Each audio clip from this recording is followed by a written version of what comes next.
All right, welcome to my first maneuver video for our CFI class.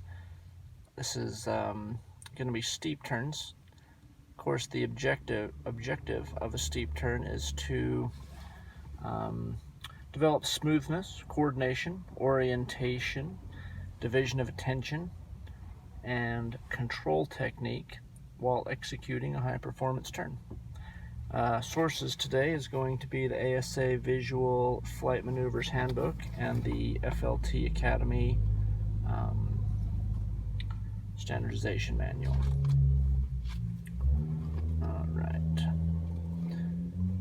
I find it's important to do steep turns, get people used to steep turns, because a lot of times it's very beneficial to do a steep turn, and we need to be able to hold our altitude while or there might be a case where we needed to hold our altitude and deal with the G load on the airplane without actually stalling the aircraft.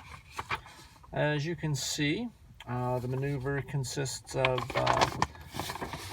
turns. It looks a little bit like this. There we go. I'll talk us through the steps here. First of all, we got to find a practice area where terrain is appropriate for maneuvering. Emergency landing area is available. Set our power to obtain maneuvering speed. And in the sport cruisers, that's going to be right around 86. Clear the area for other traffic, trim the aircraft for level hands-off flight, and select a heading or reference point for rollout. Of course, we're going to be above 1500 AGL. I like to bug the heading on the XI.A, pick a visual reference point outside. It helps me to lead my turn or stay situationally oriented. Let's see, we're going to roll into a coordinated turn. A couple of tips as we do this. We're going to look outside but peek inside. From straight and level flight, coordinated aileron and rudder, we'll be rolling into a 45-degree turn for the private, 50 for the commercial and CFI. Due to the torque effect, we're going to need more right rudder required for the right turn, and we're going to exert a little back pressure on the control column to maintain our altitude. So this is all just step 2 here as we begin the maneuver. You can see 2 on there.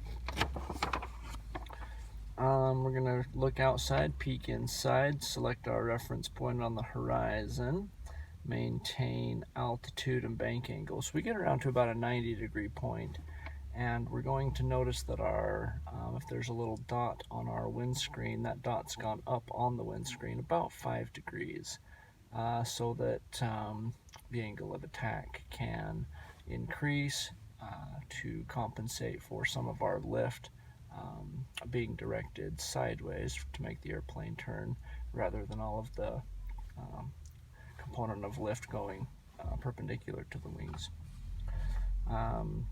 Tend to bump in the throttle as we do the say at about 30 degrees of bank. I'll put the throttle in a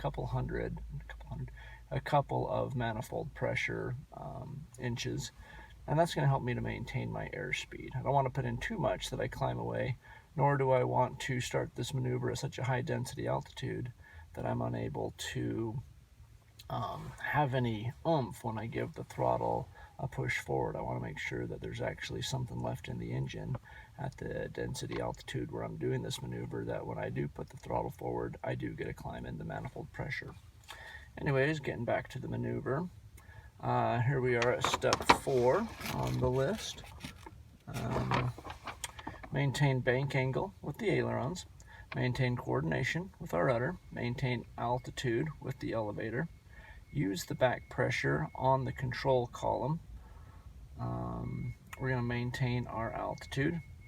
And step 5, we're going to keep in the power as needed to maintain the airspeed, apply opposite aileron to prevent opposite banking if needed.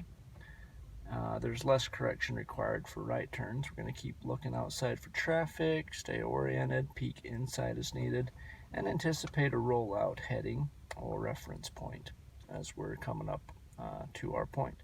Rule of thumb, of course, is we lead our rollout to the known heading by half of our bank angle. So since we've got this cranked over at about a 50-degree bank, we'll lead our rollout 25 degrees early.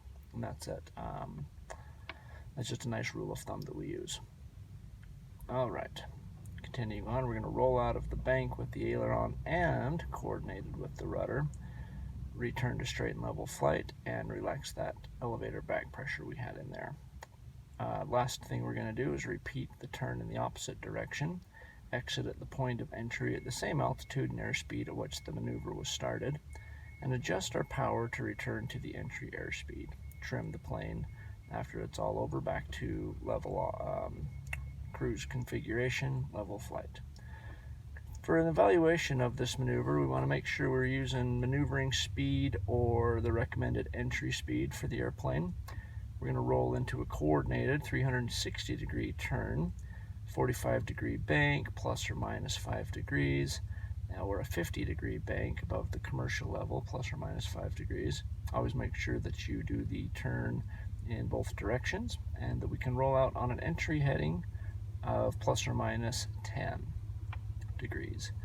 You'll be evaluated on the ability to divide your attention between the airplane control and orientation, and as well maintaining the altitude plus or minus 100 feet and your airspeed plus or minus 10 knots.